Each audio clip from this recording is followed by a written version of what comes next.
this undue pressure of saying, be consistent, be who you are all the time, right? And that's when you get rewarded. I've never met anyone that's rewarded for that. I think the most successful people that I've come across have mastered the art of what story they tell themselves, because it's that internal dialogue that dictates the quality of your life.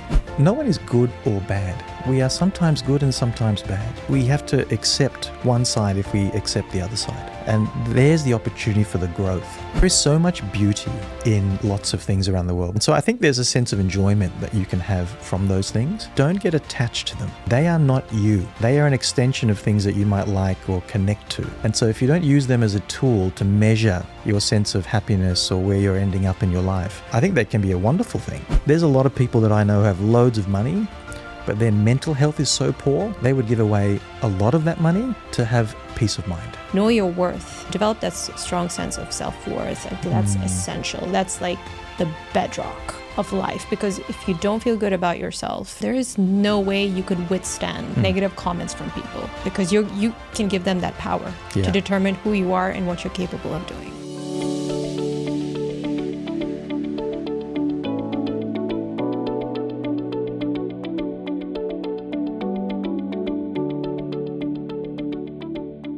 Hello everyone! I'm excited to announce the upcoming launch of my new book titled The Nomadic Soul, a seeker's guide to finding a sense of self and belonging in the modern world, which highlights a profound yet often unexplored part of your identity that holds the key to everything from answering your biggest questions to finding deeper meaning and joy in everyday life. Visit thenomadicsoulbook.com to learn more, download a free chapter, or to buy a copy. Hello, everyone. Welcome to the Dreamcatcher podcast, a place where your dreams can find a voice. I'm your host, Celine Chenoy. Thank you to all of you who return every week to tune in to become a better version of yourself. Make sure you hit subscribe if you haven't already, and rate our show if you enjoy this episode. Success isn't a straightforward journey.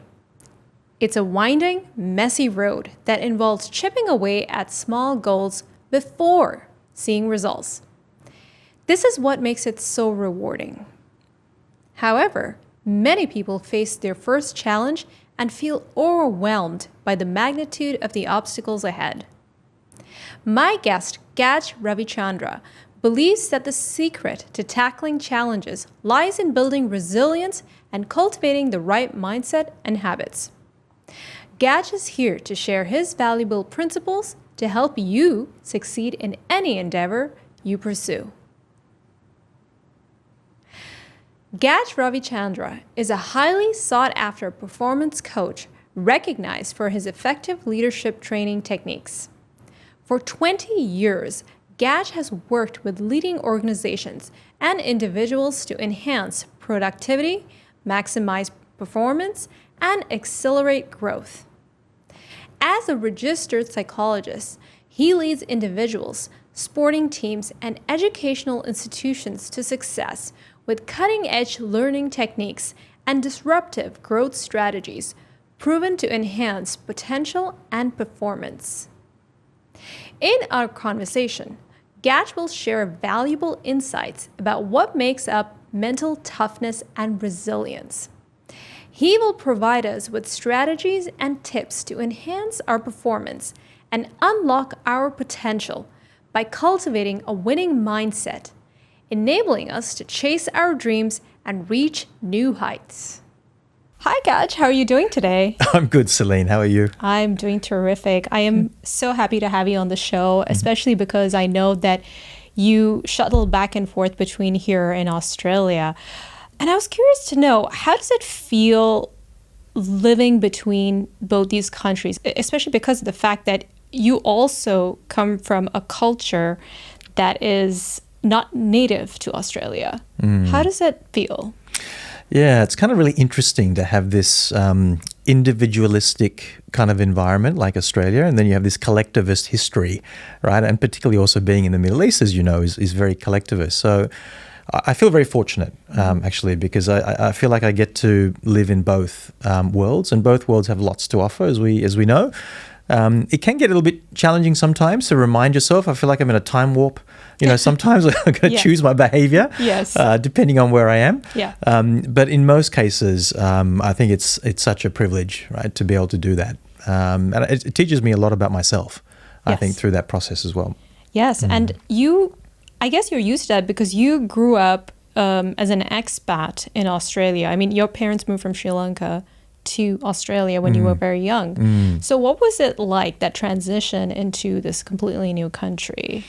Yeah, so, when we migrated across and became citizens, and I think one of the things that is difficult, right, about that, particularly for my parents, I think is they didn't want to leave, right? They left because of the Civil War, that was going on at the time. Oh, yeah. And so as a result of that really had a massive impact on, this willingness, to have a change. Yes. I'm so glad they did, because it resulted in us having, a future, outside of a war-torn, country. I think the other thing which is really interesting is, as a young child, growing up in the house, I used to hear these two different worlds. I would hear on one side my parents talking about how I could achieve anything by simply studying hard and working hard and being able to do those things. So it was very abundant mindset, right? But on the other side was this like scarcity mindset, right? Where we had to be careful about, what we did, how we spent money, how we sort of projected ourselves out into the world. And so these two different mindsets kind of existed. And I think it took me a fair bit of time to work out which one I needed to use at what time to kind of make it work for me. That's interesting. I'm guessing you move more towards the abundant mindset now. How'd you guess? Well, it seems very apparent. But how can the scarcity mindset be useful to you? Because you said you use a bit of both. So I use a lot of it in my business, which is kind of interesting. Okay. And the way that it works for me is that a scarcity mindset usually looks at what could potentially go wrong and also being frugal, right? Being careful and cautious about how you do things. And I think in the early days of our business, when we were bootstrapping, we really needed to kind of be worried about how we were going to use our funds and our resources, our time. And I think that mindset helped me and our partners to be able to navigate some of those early years. It's not sustainable to keep doing that because it's quite exhausting, right? So eventually we did move to more of an abundance mindset, but I think it can be quite helpful to think about how you might want to set up a business or even a dream, right? I mean, we talk about dreams. Yeah. And I think you want to dream big, but to dream big, you also need to sometimes think about how you're going to get there, right? And so sometimes you can have that dream and that abundance mindset, but you also need to have an element of planning and organizing and process that sometimes a scarcity mindset can help. Yeah, I love that you say that, especially now that we're living in a time where instant gratification seems to be the name of the game. Social media and Instagram, like the youth, they're looking at people, enjoying their life, going on all these fancy vacations, wearing all these beautiful outfits, just decadence, indulgence. And they kind of miss that part about all the hard work that goes into it. They don't know what's happening behind the curtains with all these influencers and all these people who have so-called success. What do you feel about that and how the culture has developed over the years? I can't say I'm a massive fan of a lot of the what influencers project right out into the world. But I think with anything new, I think what happens is that it kind of rebalances itself over time. So I think what's going to happen, this is my sense, is that we've seen this huge rise, right, in people projecting a particular image of who they are.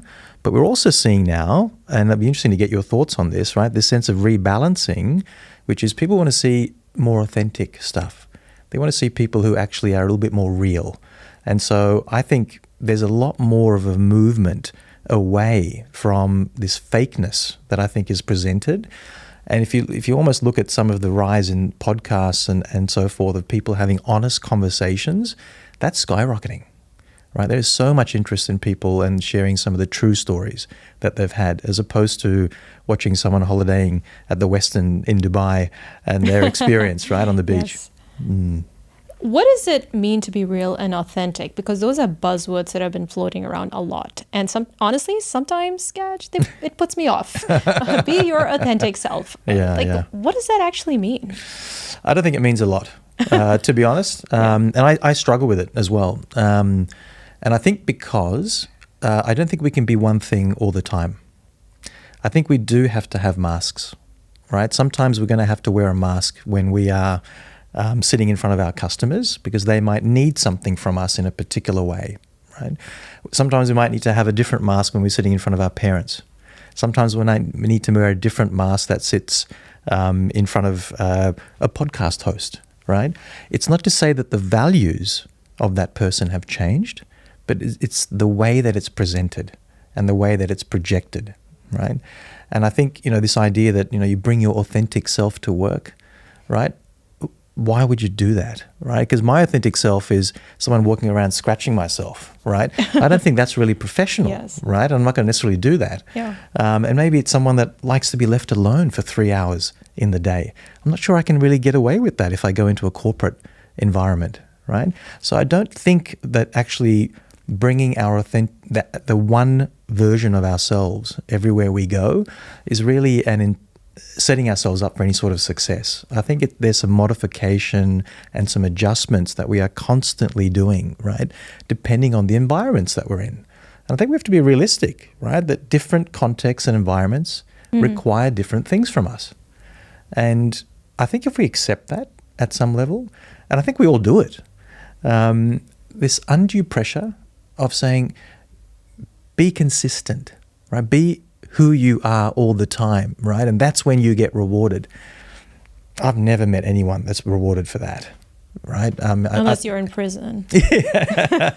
And then even then, with the wardens and the prisoners, maybe you're going to be slightly different people, Sure. right? So absolutely, I agree. Yeah, and I think it's important to stay in integrity as you're showing these different faces in different environments. And you talk a lot about values and knowing what your values are and your goals. How do we keep that front of mind when we are going out into the world? I do a very simple process every day, which is about knowing what my values are, and we need to validate those. But then also asking myself, and I look at my calendar each day, are the meetings, are the interactions that I'm having in alignment to those values, right? Okay. Now, if the answer to that is no, I need to really recheck what it is that I'm doing, right? And it might be even a sense of purpose about what I'm trying to do. If it's about helping and supporting people in their growth. For example, our tagline in our business is inspiring your discovery, right? If I'm not doing that each day, I'm not actually living to the best of my values, right? And so I've had to not spend time with certain people. I've had to not work with certain clients. I've had to not go to certain countries where I've had interactions that were not in alignment with that. Not every citizen in that country, but certain governmental institutions, because of the fact that it was not necessarily aligned, right, to those things. So I think for me, the values are the foundation of deciding what sort of actions I want to take on a daily basis. And how do you know when you're not living based on your values? I know a lot of people, for me, it comes out as a sense of malaise and just this sense of dissatisfaction. I feel it in my body when I'm not living my values. If I did a certain things was against what I believe in. Yeah.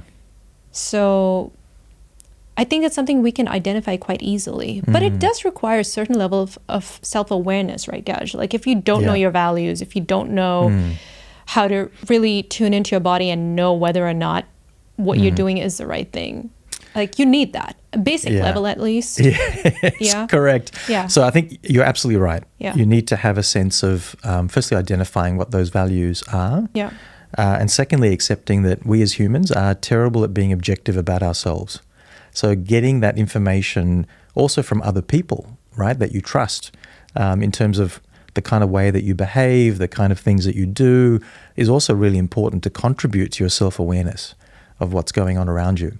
I don't think we live in a vacuum, right? Yes. And so, the interactions we have and the impact that it has on other people, I think is really important. So one of the things we talk about instant gratification. I would like our conversation, in the general public to move from instant gratification to instant feedback, right? So instead of worrying about whether we're going to get something that's pleasurable, worry about our growth, right? What am I actually doing that's contributing to the growth of me as a person, right? And the communities that I interact with, or the people that I love, right? Is it actually helping and beneficial in some way?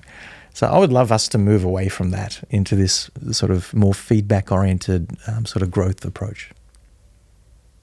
Okay, and what kind of people should we get feedback from? Because not everyone has the insight or the ability to communicate that.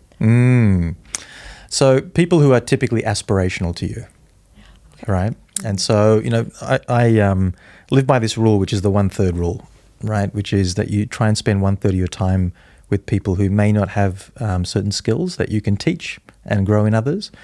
You spend 1/3 of your time with your peers and 1/3 of your time with people who have gained significant, success in whatever it is, or discipline, whatever it might be. And so you can get feedback from all three levels, actually, right? And I think people who are aligned to you, I think are really important. A mentor of mine used to say, don't get feedback from people who are not in the arena. Oh, yeah. Right? I think... Who used to Isn't there say a famous that? quote? Was it Gladiator Gladiator or something? It could have been Churchill or something, right? Yeah, could have yeah. been. So he used to say this to me, and I always used to... It was quoted by Brené Brown in her book, really? Daring Greatly. Yeah, that's how I found out about it. Yeah, so unless you're in the arena, don't give me advice. You don't know what it's like out there. Exactly. Yes. Right? You need that multi-dimensional kind of feeling, right, to know. So that's my sort of check. Am I getting feedback from people who have experienced this? They understand it? Yes. Because that has more validity for me. Yeah, so joining certain communities, groups where you could find more of these type of people could help. Absolutely. A coach like you, definitely. Perhaps as well. Yes. Well, I'm not practicing, but I would be happy to give advice if it's required. And let's talk about resilience, because I know you're big on this. You call yourself a mental toughness coach, which I love. Tell us, what exactly is resilience, and what does that actually look like in a person? It looks pretty good. That's a quick answer. So I think resilience is one component of the broader mental toughness ideology, right? So resilience in lots of ways is about being able to bounce back from setbacks and problems, right, that we all face, right, in our lives.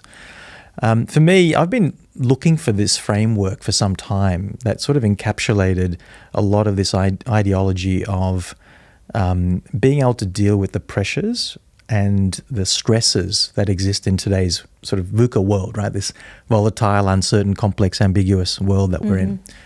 And I stumbled upon by accident, right, this framework. It was written by these two guys, Doug Strychek and Peter Clough out of the UK. They created this business called AQR, and they have this mental toughness framework that looks at four things. It looks at your confidence. It looks at your ability to commit. It looks at your ability to overcome challenges. And it looks at how you look at control, emotional control and life control. And what they found over the last 25 years of research, it's the most reliable, valid measure of mental toughness in the world. They found that the individuals who demonstrate those four qualities actually can uplift the quality of life through their performance by around 25 to 27%. Right? That's a significant sort of increase. Yes. And the reason why that's really interesting is that IQ, intelligence, accounts for about 7% uplift in performance. So we're talking about something that is around 4 times more effective than IQ in improving the quality of your life, right? Now, when I read that statistic, that really fascinated me, right? Because I think all of us are living in a world that is super volatile, right, and uncertain. We're sort of worried about what's going to happen in the future and so forth. So by getting on top of those 4 elements, you can dramatically improve the quality of your life. And for me, that mental toughness, being able to be tough in these situations, is not about being like the macho toughness, right? It's about being able to set yourself up for a better quality of life. How does that differ from someone who is overworking and really stretching themselves thin? They're getting burned out because they're so driven to stick it out and be tough. Like, because I know this is something men predominantly feel, like where they have to, they're expected to rough it out and just keep pushing through. How can we stay at a healthy level of mental toughness? So there is a way of looking at mental toughness through a slightly different lens. And I think for me, my definition is that you should know when to keep pushing and when to pull back. And those with high mental toughness know when to pull back as well, right?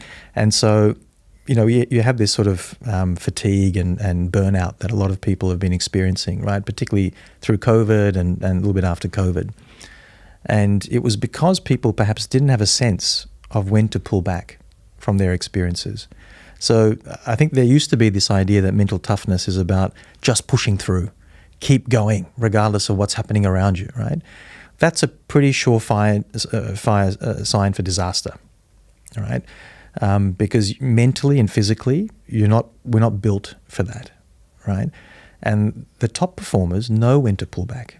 And we've seen that. We've seen that in elite athletes who sort of stop training and they'll take a day, to rest or whatever it might be. We see it in professionals who will take annual leave or holidays, sporadically throughout the year to kind of give themselves that time, to have a break. A classic case was someone like Michael Jordan, right? When he retired in the 90s, everyone thought that it was because he was burnt out, he'd had enough of the NBA. But actually it was because his father died, right? And he was depressed, but he felt like he had to keep going through the depression, and he would somehow magically work his way through the depression, right? But he eventually realized that he couldn't do that. And that's why he retired the first time. Depression wasn't talked about much, right, in the 90s. Yeah. And so he had to kind of use another reason. And so then that's why he went to play baseball atrociously, right, for a year and a half, and then he came back to the NBA, right? But he needed some time off, right? That for me is a sign that, even the most elite athletes in the world need time out. They need to pause, need to stop and kind of come back. How do we know when we reach that threshold? Because human beings, we are quite, we can take a lot, right? We can be quite strong and we can keep pushing forward. But how do we know we've reached that threshold where it's like, if we go any further, we could actually get ill? What are some classic signs? Yeah, so at this phase, it's called brownout, right? Okay. It's a terrible name, but it's the stage at which you are just before burnout. And during brownout, you have certain symptoms. So for example, a lot of people will say they've lost the color of the things around them, right? That sense of enjoyment and sort of happiness that sort of follows them, right? So they tend to be more sad, right? When they wake up in the morning and when they go to bed at night, right? There's a consistent pattern. Second thing is around that sense of lack of energy, right? They also they're more agitated during the course of the day, so they have less focus, right, during the course of the day. Tasks that used to take X amount of time take a little bit more time, right, to do. They also tend to have symptoms around palpitations as well. So, that dizziness, fatigue, lack of sleep, they can't get sleep. Mm-hmm. So there's a number of those symptoms that come up. Mm-hmm. Okay, and I'd love to hear your thoughts about Stoicism, because I've been reading a lot about it. And are you familiar? Sure. Yes, and Stoicism is all about mental toughness, and they have philosophers like Greek philosophers, Roman rulers like Marcus Aurelius. I know he was like one of the biggest proponents of this back in the day. So, what are your thoughts on the philosophy and because it's becoming increasingly more popular, like authors like Ryan Holiday, and I mean, they're selling books like crazy now. So what are your thoughts on that through the lens of resilience and mental toughness? So it all talks the same language. So if you look at any of the things that Marcus Aurelius or Socrates or any, Plato, any of these guys from that time talk about, it is very much about how it is an inward journey before it becomes an outward journey. And we can even go well beyond that, right? Stoicism was not the first time we heard this, right? It's become very popular, right? Yeah. But you can go back to the Vedic scriptures, right? Which was 1,000 or 2,000 years prior to that. And they used to talk about this, right? So there hasn't been much that has changed, quite frankly, for the last few thousand years around this concept. I think what people are doing now is they're repackaging things to make it digestible, for the world that we live in. And so I love that about Stoicism, right? Because it's nothing new, but it's just repackaged in a way that actually sort of resonates with people. Yeah, you're right about that, because I love the storytelling element. That really spoke to me because I could really extract the wisdom from those stories. And I think, yeah, you're right. It's packaged in a really good way. Yeah. It really spoke to me, and I know it's very popular with a lot of influencers these days.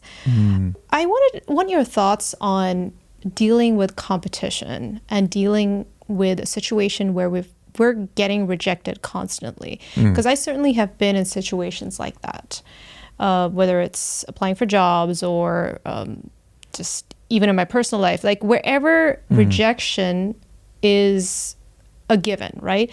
Because I like to constantly challenge myself and put myself outside my comfort zone. Yeah. And when you're in that realm of living, you are going to be exposed to rejection.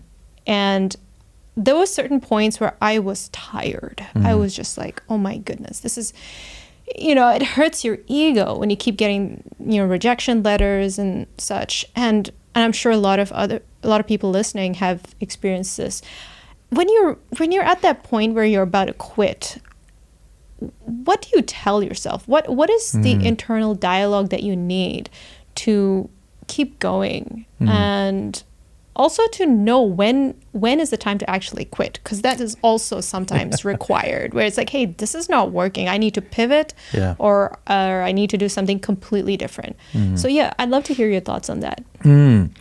So I think when it comes to rejection, what's interesting is that it usually, the way that it affects us negatively is because of some sort of inadequacy that we feel within ourselves, right? I'll give you an example, right? So if we're making a call to a client, right, and the client turns around and says, look, thank you so much for sending the proposal, but I'm not going to go ahead, right, with this. There's a sense of rejection in that, right? It hasn't been accepted. My offer to work with you and me as an identity or whatever it might be has been rejected. In that moment, you tell yourself a story, right? Maybe I'm not good enough. Maybe what I'm doing is actually not worthwhile. Maybe people don't see me, right? And so that story, or those stories that are being told, generate certain kinds of emotions. Those kind of emotions then result in certain kinds of behaviors, right? So you can imagine if you're telling yourself, I'm not good enough, what sort of behaviors are coming out of those kind of stories, right? As opposed to saying, well, actually, the only way I can fail or get rejected is by trying, right? So I have to try first before I get rejected. That means I tried and it didn't work. So that means I can try something perhaps a little bit differently, right? So if you keep trying the same thing and you're getting rejected, that old Socrates saying, right? Yeah. It's a sign of insanity. So we don't want to do that. We don't go down that phase. So I think it's about pivoting. And that's part of the growth journey, I think. I think rejection is part of the growth journey. So I think I love the idea of being rejected, not all the time, but I love the idea of rejection only because A, I know I'm trying, and B, because there's something in there for me that I need to learn. Now, whether it's about myself in that moment, because sometimes I'm going to be thinking to myself, I'm not good enough. It's going to come up, right, as a story. And I think one of the techniques that I've used before, which is really helpful, is in those moments to turn that around 180 degrees, right? So you kind of, if you have a rejection and you feel like, if you listen to yourself saying, what am I actually saying to myself in this moment? Say, I feel like I'm not good enough, right?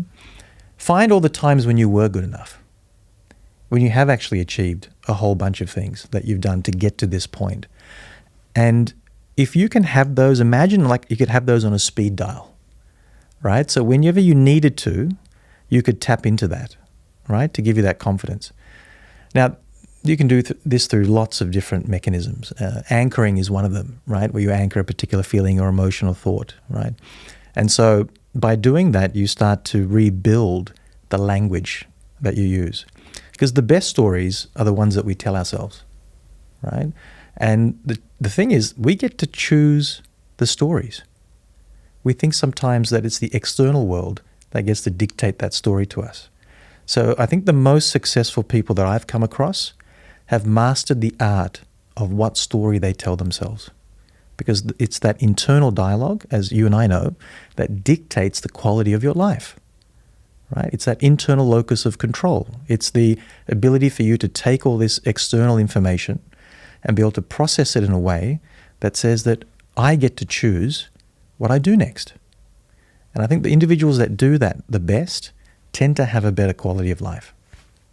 Yeah, they're just happier. Aren't they? Yeah. They are their own best friends. I remember learning about gremlins and your inner coach when I was doing my coaching certification, and the gremlins represent that inner critic who's always ready to point out our flaws, or when we make a mistake, or when we get rejected. See, you really aren't all that. You hear that inner dialogue that can be quite demeaning sometimes. And I think gremlins can be helpful, right? Because sometimes they can point out things to you, right? So, for example, if you had an element of failure, say in a relationship, right? You had a relationship where it didn't work out, right? And for whatever reason, both parties decided to move in a different way. Sometimes a gremlin might say, you know what, you're just not a nice person. That's why he left, right? And in that moment, you can choose to accept that you're not a nice person, your soul, right? Or you could say, well, maybe I did some things that were not nice. I might need to explore that, right? And maybe there's something in there for me. Maybe I got triggered at certain moments when they said, I've got a job and I got to move to LA, right? And then something in me triggered. It made me feel destabilized. It made me feel insecure. It made me feel uncertain. And so then I got angry and I got upset and I took it out on them. It had nothing to do with them. It had to do with me and my insecurity. So listening to the gremlin, it's not like we silence the gremlin and we throw them away, right? I'm thinking about that Gremlins movie from the 90s, right? If you remember that. That green. Mogwai and you feed them after midnight or whatever it is. So that's good. Yeah, visual, to have right? in mind. Visual. Yeah. And I think sometimes we think that binary state of being, right? That something is good or bad, right? No one is good or bad. We are sometimes good and sometimes bad, right? And I think, we have to accept one side if we accept the other side. And there's the opportunity for the growth as well. But we sometimes run away from the things that are uncomfortable. The right? shadow side. The shadow side, right? Yeah, the discomfort that comes from that, right? Yeah, and that's when you are more prone to addictions and doing things that are completely, out of character, because you suppress that part of yourself. Yeah, absolutely. Yeah. And I want to switch gears here because I feel like I really want to talk about this. You, in one of your interviews, you talk about luck and how it plays an important role in success. Tell us about that, because I agree with you. I think luck is a huge factor when it comes to, where our outcomes and where we end up in life. But it can be demotivating for people who are, really hardworking, putting in the hours, putting in all the effort, and perhaps even feel like they've been dealt a bad hand in life. Maybe they don't have the privilege that other types of people don't have, people have. So what would you say to people like that? And yeah, I just want you to talk more about that statement that you made. Yeah. So I think there's direct luck and indirect luck, right? I think there's, for example, where you're born actually constitutes a massive proportion of how you're going to end up in your life, right? If you're born in some little village, in some redneck place in the world that doesn't have access to electricity, doesn't have access to the internet and so forth, you may be very happy, right? But you may not be able to aspire or be easily able to aspire to other things, right, as easily, purely by the fact that you were born in that context or environment, right? But the most, I get to meet some really successful people, right, business-wise, right? Virtually all of them will talk about how certain moments changed the course of their lives. Something happened. Someone happened to bump into them, right? They decided to get a ticket to go somewhere and they got on the wrong plane or wrong train and they ended up in another city, and that city just happened to work out for them, right? I cannot tell you how many stories are like this. And I've heard them too. You've heard them, right? That serendipity, whatever it might be. Synchronicities, serendipity. And I think there's an element of what energy we are pushing out into the world, that aspiration and ambition, right? And there are a lot of people working really hard, but are you working really hard in the right environment? Are you working really hard surrounded by the right people who are lifting you up? Are you working really hard with the right mindset and the energy that you need to be able to keep going, right? So sometimes you've got to ask some questions around that. And I think part of the problem is, am I successful compared to what? Right? Is this a benchmark thing? Like, are we looking around and social comparative-wise, looking at how successful we are? Because that's perhaps not a really great framework to use, right? And so what does that actually mean? If I want to be successful, I want to be happy. There's a lot of people that I know who have loads of money, but their mental health is so poor, they would give away a lot of that money to have peace of mind, all right? And there are people who have peace of mind, but they're kind of agitated because maybe they're worried about, some element of the future, right, that they need to have. No one has it all. I've not met that person, right?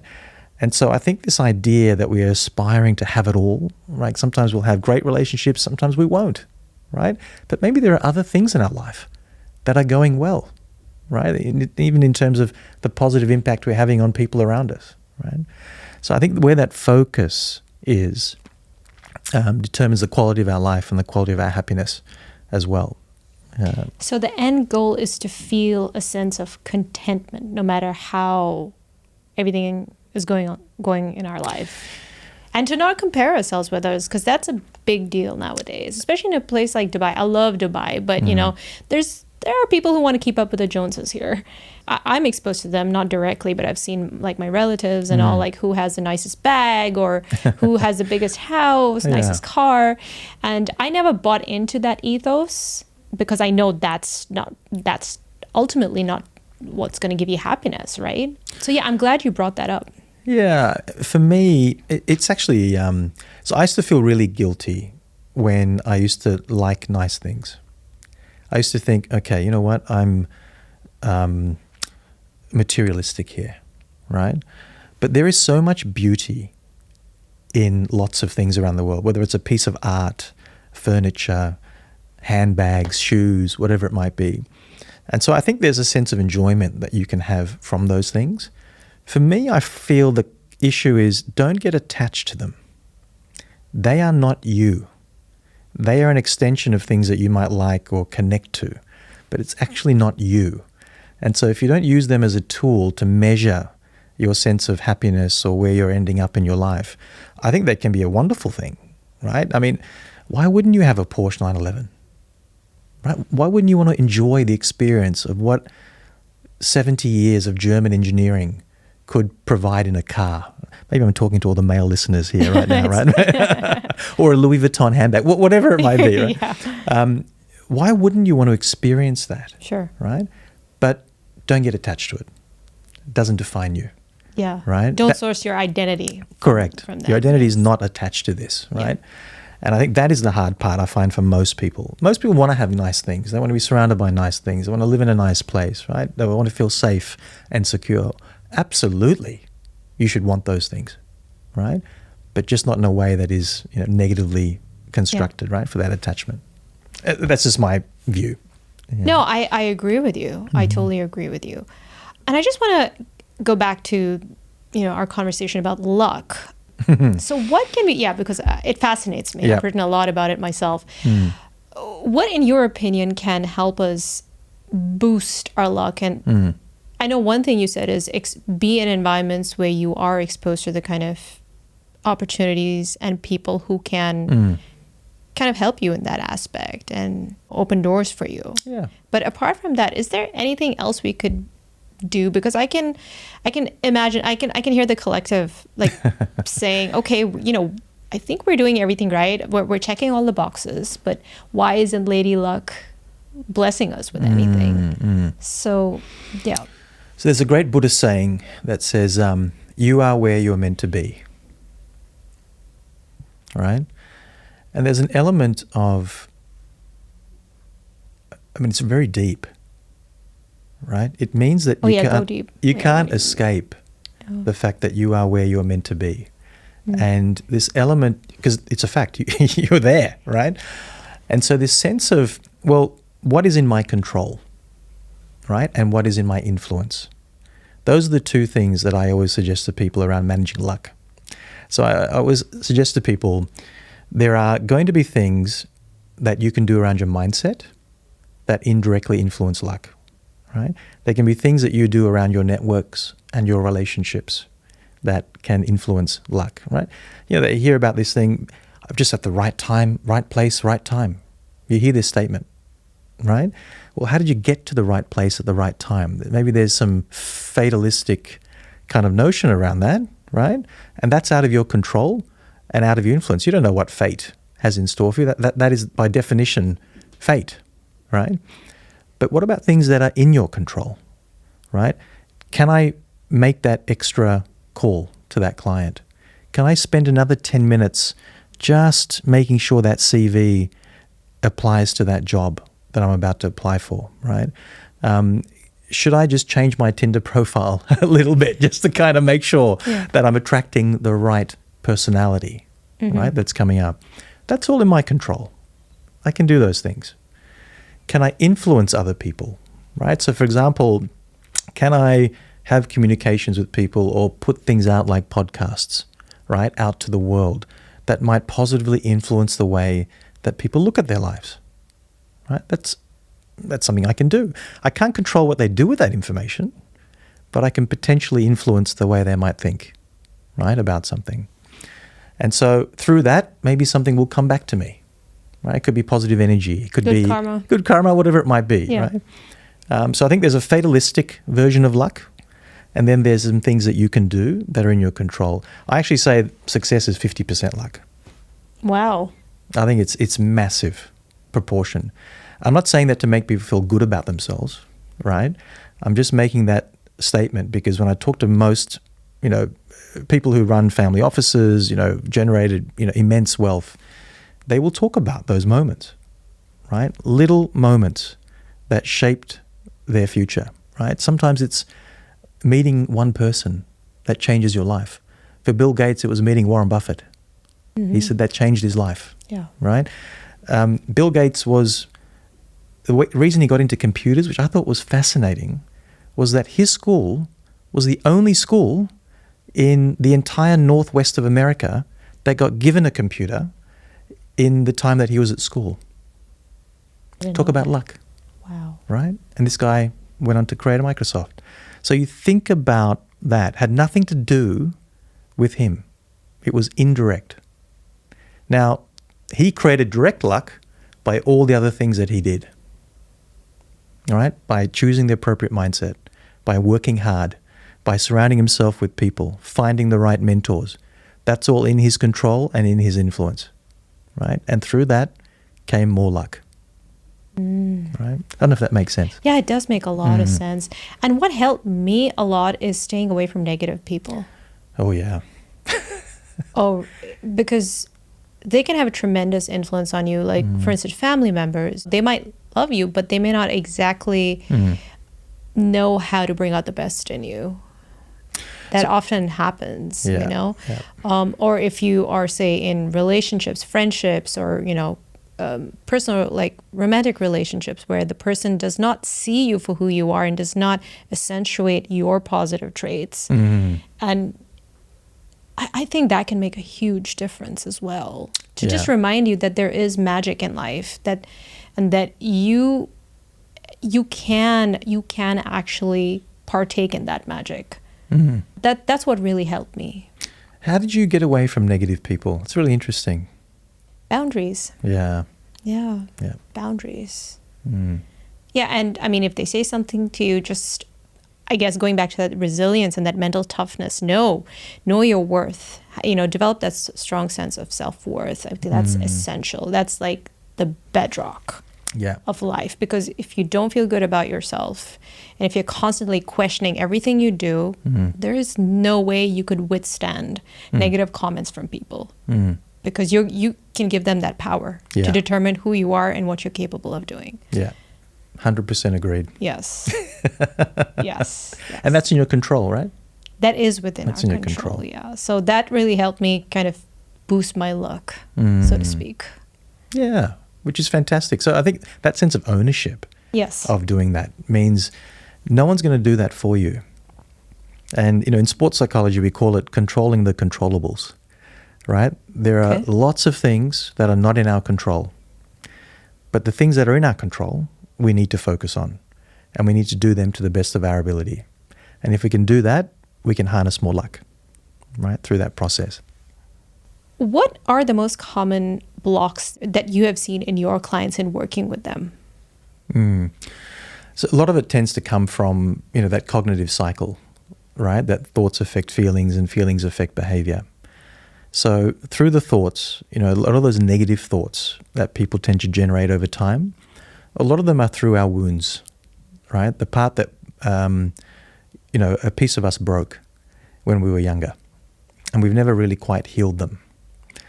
And so it might be, for example, a fallacy that we might have around money, right? We might have grown up in a house where money was really hard to come by, right? And so the dialogue that we had at that time was that money is hard. It's difficult for me to get money.